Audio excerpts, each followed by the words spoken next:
உங்கள் இல்ல திருமணம் இனிதே அமைந்திட Khadija nikah online matrimony.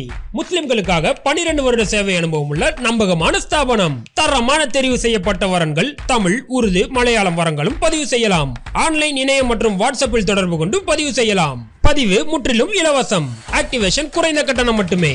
Mobile மற்றும் வாட்ஸ்அப் நம்பர் 9566065113 www.katijanikah.com. அக்டோபர் 7க்கு அப்புறம் நெத்தனியாகு குறிப்பிட்ட ஒரு கதையை இந்த இஸ்ரேலி தீவிரவாதிகளுக்கு சொல்லி ஒரு வெறியை ஊட்டிகிட்டே இருந்தார். அது என்ன கதைன்னு கேட்டிங்கன்னா, அமலக் என்று சொல்லக்கூடிய கதை. ஸோ இந்த கதை எங்கே இருக்குது நம்ம தேடக்கூடிய சமயத்தில் குர்ஆன்லேயோ ஹதீஸ் இந்த அமலக் சார்ந்த விஷயங்கள் எதுவும் பேசப்பட்டிருக்கா அப்படின்னு நம்ம பார்த்தோம்னா நிச்சயமாக நாம் தேடிய அளவில் கிடைக்கல. இந்த அமலக் என்ற பேரில் வேறு ஏதாவது கதைகள் அல்லது சில விஷயங்கள் இருந்துச்சுன்னா மறக்காமல் கமெண்ட் பாக்ஸில் கமெண்ட் பண்ணுங்கள். ஸோ இந்த அமலக்கை குறித்து நான் பார்க்கக்கூடிய சமயத்தில் பைபிளில் தான் பார்க்க முடிஞ்சிச்சு. பைபிளில் ஆதி ஆகமமாகட்டும், சாமுவேல் ஆகட்டும், இது போன்ற அத்தியாயங்கள்ல இந்த அமலக்குடைய கதைகள் சொல்லப்படுது. ஸோ அமலக் என்ற நபர் யாருன்னு பார்த்தீங்கன்னா, இஸ்ரேவேலர்களுக்கு எதிராக மிகப்பெரிய அளவில் ஃபைட் பண்ண ஒரு அரக்கர்கள் என்ற அளவு சொல்லலாம். இவர்களுடைய காலங்களில் இவர்கள் தான் செல்வ செழிப்பாக வாழ்ந்திருக்கிறாங்க, ராஜாக்களாக வாழ்ந்திருக்கிறாங்க. இவர்கள் பல்வேறு ஆடுகள், மாடுகள், ஒட்டகங்கள் என்ற ஒரு மிகப்பெரிய விஷயங்களை கையில் வச்சிருக்கிறாங்க. எந்த விதத்திலும் யாரையும் மதிக்க மாட்டாங்களாமா. அவர்கள் தான் மிகப்பெரிய சிறந்த மக்களாக, சிறந்த மனிதர்களாக ஒரு சுப்ரீம் லெவலில் வச்சு அவங்கள பேசிகிட்டே இருப்பாங்களாமா. மித்த சமூகங்களை அடக்கி ஒடுக்கி வாழ்வது தான் இவங்களுடைய வேலையாமா. குறிப்பாக இவங்களோட விவசாயம் இருந்தாலும் கொள்ளையடிக்கிறதா இவங்களுடைய பிரதான பணியாக இருந்திருக்காமா. ஸோ இப்படிப்பட்ட நிலையால் தான் இந்த அமலக் என்று சொல்லக்கூடிய இந்த இனம் இருந்திருக்கு. இஸ்ரேலுக்கு எதிராக பல முறை ஃபைட் பண்ணியிருக்கு. இஸ்ரேவேலர்களை கிட்டத்தட்ட 18 ஆண்டுகள், இதெல்லாம் பைபிளில் வரக்கூடிய ஸ்டோரி, எந்த அளவு ஏற்புடையதா இல்லையாங்கிறது நீங்கள் தான் சொல்லணும். ஸோ இதில் வந்த விஷயங்களை சொல்கிறேன் அமலக் சார்ந்து. ஸோ இவர்கள் என்ன பண்ணியிருக்காங்கன்னா 18 ஆண்டுகள் இஸ்ரேவேலர்களை அடிமைகளாக வச்சிருந்திருக்காங்க. ஸோ அந்த இடத்துல தான் இவங்க தாவூதுன்னு சொல்லுவாங்கல்ல, அதாவது டேவிட்னு சொல்லுவாங்கல்ல, நம்ம தாவூத் அலைஹிஸ்ஸலாம் சொல்லுவோம். ஸோ இந்த டேவிட் என்ன பண்ணுறாருன்னா இந்த அமலக் கூட்டத்தை மிகப்பெரிய அளவில் ஒழிச்சிருக்கிறாரு. இறுதியாக ஒரு 400 நபர்கள் வேறு ஒரு இடத்துக்கு போயிருக்காங்க. அங்கேயும் சென்று இந்த அமலக் கூட்டம் முழுமையாக அழிக்கப்பட்டிருக்கு. ஸோ இதிலிருந்து என்ன தெரியுதுன்னா, ஆணவத்தோடு கர்வத்தோடு ஒருத்தன் இருக்கான், தான் தான் சிறந்தவன் சொல்லக்கூடிய அவனுக்கு இறைவன் இறுதியாக அந்த இனத்தில் ஒருத்தன் கூட இல்லாத ஒரு சூழல் உருவாக்கப்பட்டுருச்சு அப்படின்னு சொல்லிட்டு இந்த அமலக் கதை பேசப்படுகிறது.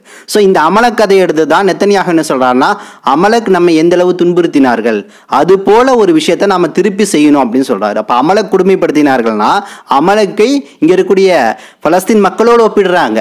அதுதான் இங்க கொடூரமான விஷயம். அமலக் என்ற இவங்க கூற்றுப்படி சொல்லணும்னாலே அமலக் என்றவர்கள் பெருமை பேசக்கூடியவர்கள், கொடூரமானவர்கள் அப்படின்னு சொல்லலாம். நம்ம வேறு விதத்தில் சொல்லணும்னா தார்த்தாரிகள் அல்லது மங்கோலியர்கள் போலன்னு நம்ம சொல்லலாம். அந்த அளவுன்னு சொல்ல முடியாது. அவர்கள் காட்டுமிராண்டிகளாக வெறித்தனமாக செயல்பட்டவர்கள். ஸோ இவர்கள் என்பது, அமலக் என்பது ஒரு வேறு வகையை சார்ந்தவர்கள். ஸோ இந்த அமலக் இனத்தை கொண்டு அப்படி என்ன பண்றாங்க, பலஸ்தீன் மக்களோடு கம்பேர் பண்ணி நெத்தனியாக என்ன பண்றாருன்னா, இந்த இஸ்ரேல் IDF தீவிரவாதிகளுக்கு அமலக் நமக்கு எந்த அளவு துரோகம் செஞ்சாங்க, நம்மளை எப்படி ஒடுக்குனாங்க, நம்மளை எப்படி இன்னல்ல கஷ்டங்கள்ல ஏற்படுத்தினாங்க, அதே போல திருப்பி அவர்களுக்கு நாம செய்யணும் அப்படிங்கிற மாதிரி அமலக் கதையை சொல்லி இந்த பலஸ்தீன் மக்களை இனப்படுகொலை செய்ய வேண்டும். இந்த பலஸ்தீன் மக்கள் எல்லாமே மனிதர்கள் கிடையாது, அவர்கள் மிருகங்கள், விலங்குகள், ஜந்துக்கள் என்ற அளவுக்கு பேசி இன்னைக்கு ஒரு வெறியை தூண்டிட்டு இருந்தார். இந்த கதை 2-3 முறை சொல்லப்பட்டு கொண்டே வந்தது.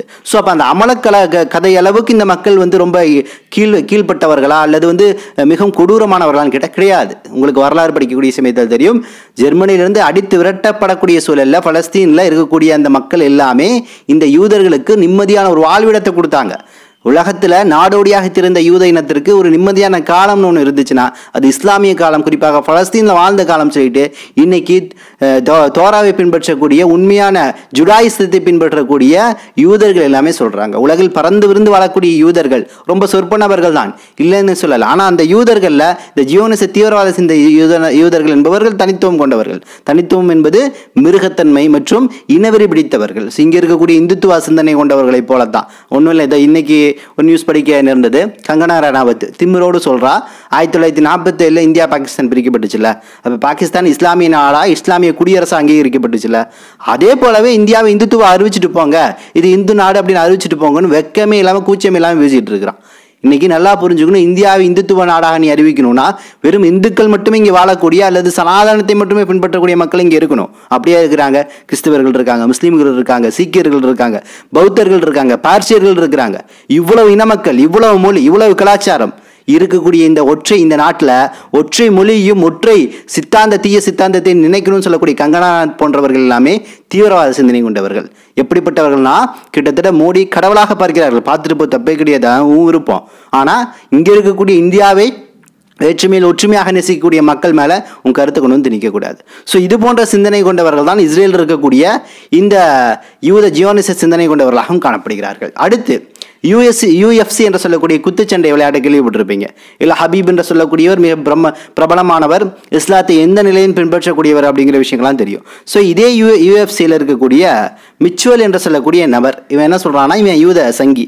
இவன் சொல்கிறான், நிச்சயமாக யூத இனம் நல்ல வழியாக வாழணும், அவர்கள் அமைதியாக வாழணும், அப்படின்னா பலஸ்தீன் மக்களை இனப்படுகொலை செய்யணும், குழந்தைகளை கொல்லணும் அப்படிங்கிற ஒரு கருத்தை நோக்கி இவன் இன்னைக்கு பேட்டி கொடுத்துருக்கான்.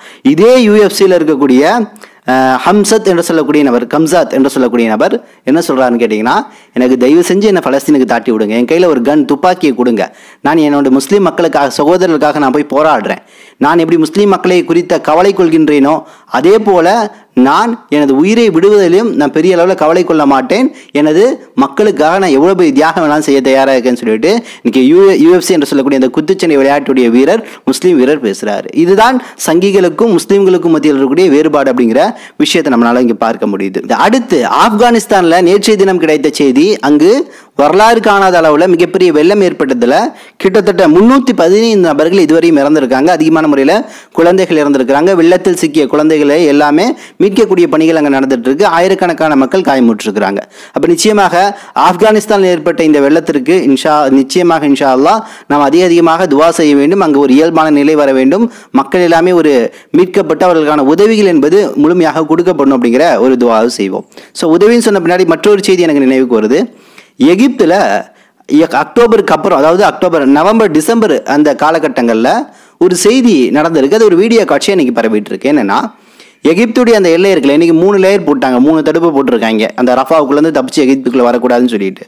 ஸோ அப்போ ஒரு வாள் இருக்கக்கூடிய சமயத்தில் அந்த வாளுடைய மூலையில் ஒரு ஓரத்தில் எகிப்தில் இருக்கக்கூடிய சில மக்கள்லாம் உள்ளே போய் அந்த இடத்துல உணவு தண்ணி இல்லாத இந்த காசா மக்களுக்கு என்ன பண்ணியிருக்காங்க, அங்கே அந்த வாழை தோண்டி ஓட்டை போட்டு அதன் வழியாக என்ன பண்ணுறாங்க, உணவு கொடுக்குறாங்க. அங்கே கை மட்டும் வருது. இவங்க கொடுக்கக்கூடிய உணவுப் பொட்டலங்கள், மருந்துகள், பிஸ்கெட்டுகள், ரொட்டி துண்டுகள் எல்லாமே அந்த மக்கள் எல்லாமே வாங்கி உள்ள எடுத்துக்கிறாங்க. அப்போ யோசிச்சு பாருங்க, எகிப்தில் இருக்கக்கூடிய மக்களுக்கு பலஸ்தீன் மக்கள் மேலே எவ்வளவு நேசம் இதில் இருக்குது அப்படிங்கிற விஷயத்தை இங்கே நம்ம பார்க்கணும். குறிப்பாக வரலாறு ரீதியாக பார்த்தீங்கன்னா, நீங்கள் நகபா என்று சொல்லக்கூடிய நடவடிக்கை 1947 இஸ்ரேல் நாடு உருவாகுது. 50களில் நகபா நடவடிக்கை நடைபெறுது. அப்போ இஸ்ரேல் நடத்தின தாக்குதலில் பல்வேறு காசா மக்கள், பலஸ்தீன மக்கள் எல்லாமே எகிப்து வழியாக சினாய் குன்றுகள் மற்றும் ஜோர்டான் வழியாக பல்வேறு இடங்கள், சினாய் குன்றுகள் மற்றும் கோலன் ஹைலைட்ஸ் போன்ற இடங்களில் போய் தஞ்சம் புகுறாங்க. அப்படி சில நபர்கள், பலஸ்தீன் வெளியேறிய நபர்கள் தான் இன்னைக்கு எகிப்தில் இருக்கக்கூடிய மக்கள். அதே மாதிரி ஜோர்டானில் இருக்கக்கூடிய மக்கள், இது போன்ற நபர்கள். ஸோ இந்த மக்கள் பூர்வகுடிகளாக இருந்தவர்களே பலஸ்தீன் மக்களாக இருந்திருக்காங்க. ஸோ இவர்களுடைய 3, 4ஆம் தலைமுறையை சார்ந்தவர்கள் எல்லாமே பலஸ்தீனுடைய விஷயத்தில் அந்த ரத்தத்தில் ஊர்னது. ஸோ அதனால தன்னுடைய மூதாதையர்கள் எங்கிருந்து வந்தார்களோ, அவர்கள் எங்கிருந்து விரட்டப்பட்டு தஞ்சம் புகுந்து எகிப்துக்குள்ளேயும் ஜோர்டானுக்குள்ளேயும் வந்தாங்களோ, அங்கே இருக்கக்கூடிய மக்கள் பலஸ்தீன் மக்களோட உறவு கொள்வதில் ஆச்சரியம் கிடையாது. அந்த அளவு அவளுடைய அன்பும் பாசமும் அக்கறையும் ஊறி இருக்கும்.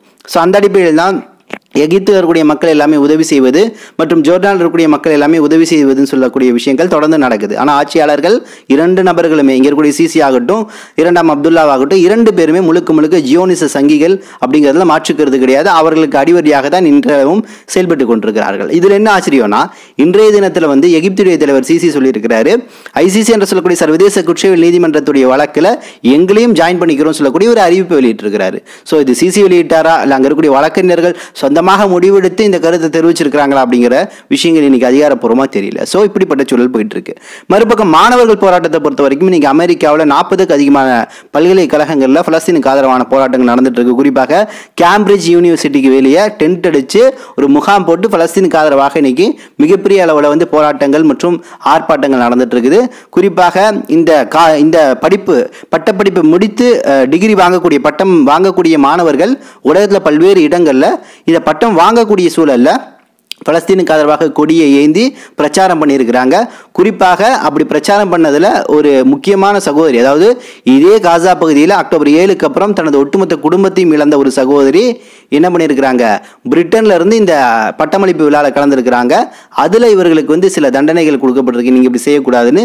மேலும் கூடுதலாக இவருடைய விசா என்பது முடக்கப்பட்டுருச்சு. நீங்கள் என்ன பண்ணக்கூடாது, காசா பகுதிக்குள்ளே இல்லை வேறு பகுதிகளுக்குள்ளே போகக்கூடாது. காரணம், இவர்கள் இந்த பட்டமளிப்புக்கு முன்னாடி பிரிட்டன் போன்ற, லண்டன் போன்ற இடங்களில், குறிப்பாக லண்டனில் மிகப்பெரிய அளவில் பலஸ்தீனுக்கு ஆதரவாக போராட்டங்களை ஏற்படுத்தி இருக்கிறாங்க. ஸோ இந்த சகோதரிக்கு இன்னைக்கு விசா என்பது இன்னைக்கு வந்து லண்டன் அரசு வந்து மறுத்திருக்கு அப்படிங்கிற ஒரு செய்தியும் வருது. அப்போ உலக அளவில் மாணவர்களுடைய போராட்டம் தான் இன்னைக்கு அதிகமாக வீரியமாக நடைபெற்று கொண்டிருக்கு அப்படிங்கிற விஷயத்தை நம்மளால பார்க்க முடியுது. அடுத்து வெஸ்ட் பேங்க் மேற்கு கரையில் சில மாதங்களுக்கு முன்னாடி கைது செய்யப்பட்ட சகோதரர்களுடைய வீடுகள் எல்லாமே இன்னைக்கு பல்வேறு பில்டோசர்களை வைத்து இன்னைக்கு இஸ்ரேலுடைய ஐடிஎஃப் தீவிரவாத அமைப்பு இடிச்சிட்டு இருக்குது. பல்வேறு கட்டிடங்களை முழுமையாக இடிச்சு மேலும் வெஸ்ட் பேங்க்ல இருக்கக்கூடிய பல இடங்களை ஆக்கியபைடு அபகரிக்கக்கூடிய ஒரு சூழல் நோக்கியும் தள்ளப்பட்டிருக்கு.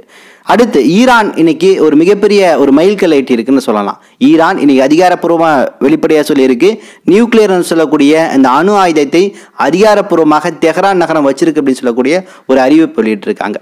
அடுத்து மற்றும் அட்லாண்டிக் பகுதிகளில் எங்களுடைய ஆய்வு களங்களை நாங்கள் உருவாக்கிட்டோம், நாங்கள் அங்கே தளங்களை உருவாக்கி தொடர்ந்து எங்கள் ஆய்வுகளில் ஈடுபட போகிறோம்னு சொல்லக்கூடிய அறிவிப்பையும் இன்னைக்கு ஈரான் அதிகாரப்பூர்வமாக வெளியிட்டிருக்கு. ஸோ ஈரான் அடுத்தடுத்த முன்னேற்றமான பணிகளை நோக்கி சென்றிருக்குது. அடுத்து ரஷ்யாவுடைய நடவடிக்கை. ரஷ்யா சமீபமாக இந்தியாவோட கிட்டத்தட்ட 4 பில்லியன் அளவிலான இராணுவ தளவாடங்களை வந்து பர்ச்சேஸ் பண்ணியிருக்குது. இது எந்த அடிப்படையில்னா ரூபாய் அடிப்படையில் பர்ச்சேஸ் பண்ணி ரூபாய் அடிப்படையில் அதுக்குரிய காசை செலுத்தி இருக்கு. ஸோ இதன் வழியாக இன்னைக்கு டாலருடைய நிலைப்பாடு வீழ்ச்சி அடைஞ்சிருக்குது. ஏன்னா இந்த நிலைப்பாடை பொறுத்த வரைக்கும் இன்னைக்கு உலகம் ஃபுல்லாக நடந்துட்டு இருக்குது. பிரிக்ஸ் கூட்டமைப்புக்குள்ளே ஏற்படுத்தப்பட்ட நிலைப்பாடு என்னன்னா டாலர் என்ற ஒரு விஷயம் வந்து இன்னைக்கு உலகத்தை மிகப்பெரிய ஆட்டி படைச்சிட்டு இருக்குது. ஸோ டாலரை வீழ்ச்சி அடைய வைக்கணுங்கிறதுக்காக தான் சீனா ரஷ்யா ஃபர்ஸ்ட் நாடா என்ன பண்ணுச்சுன்னா ஒரு உடன்படிக்கை ஏற்பட்டு அந்த அக்ரிமெண்ட்ல என்ன பண்ணுச்சுன்னா டாலரை நீக்கிட்டு அவங்க நாட்டுடைய நாணயங்களை பர்ச்சேஸ் பண்ணி வியாபாரத்தை வச்சுக்கிச்சு. ஸோ அதுக்கு அடுத்து இன்னைக்கு இந்தியாவோட ரஷ்யா இன்னைக்கு பண்ண இந்த பர்ச்சேஸ் ராணுவ தளவாடங்களுடைய பர்ச்சேஸ்ல இந்தியாவுடைய ரூபாய் பயன்படுத்தப்பட்டு இந்த காசு என்பது செலுத்தப்பட்டிருக்கு.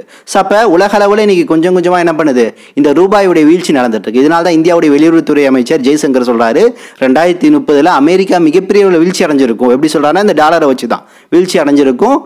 மேலும் கூடுதலாக உலகத்தில் பல்வேறு விஷயங்கள் மாறி இருக்கும் அப்படிங்கிற விஷயத்தை கூட இன்னைக்கு ஜெய்சங்கர் சொல்லி கொண்டிருக்கிறார். ஸோ அந்த அளவு இன்னைக்கு வந்து ரஷ்யா வந்து ஒரு டாமினேட் பண்ணிட்டு இருக்கு அப்படிங்கிற விஷயத்த நம்மளால பார்க்க முடியுது. அடுத்து பலஸ்தீனில் இருக்கக்கூடிய பலஸ்தீன ஜனநாயக அரசியல் கட்சி என்று சொல்லக்கூடிய கட்சியுடைய முக்கியமான தலைவர் மற்றும் அவருடைய குடும்பங்கள் ஒட்டுமொத்தமாக நேற்றைய தினம் ஜமாலிகள் பக்கத்தில் இருக்கக்கூடிய அவருடைய அடுக்குமாடி வீடுகளை ஒட்டுமொத்தமாக குண்டு வீசி அளிக்கப்பட்டிருக்கு. இந்த நபருடைய பேர் பார்த்தீங்கன்னா அரசியல் பிரிவு தலைவர் தாரல் அபு ஜரீஃப் என்று சொல்லக்கூடிய நபர். இவருடைய குடும்பத்தில் இருக்கக்கூடிய குழந்தைகள், பெண்கள், ஆண்கள் என்று ஒட்டுமொத்த குடும்பத்தையும் இன்னைக்கு இஸ்ரேலுடைய ஐடிஎஃப் தீவிரவாத அமைப்பு அழிச்சிருக்கு. குறிப்பாக இந்த பலஸ்தீன ஜனநாயக அரசியல் கட்சியுடைய தலைவராக இருக்கக்கூடிய இந்த தாரல் அபு பலஸ்தீன் விடுதலைக்காக பல ஆண்டுகள் பாடுபட்டவர்.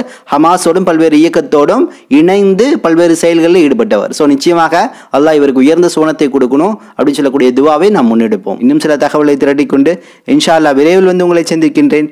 நன்றி. அஸ்ஸலாமு அலைக்கும் வரஹ்மத்துல்லாஹி வபரகாத்துஹு.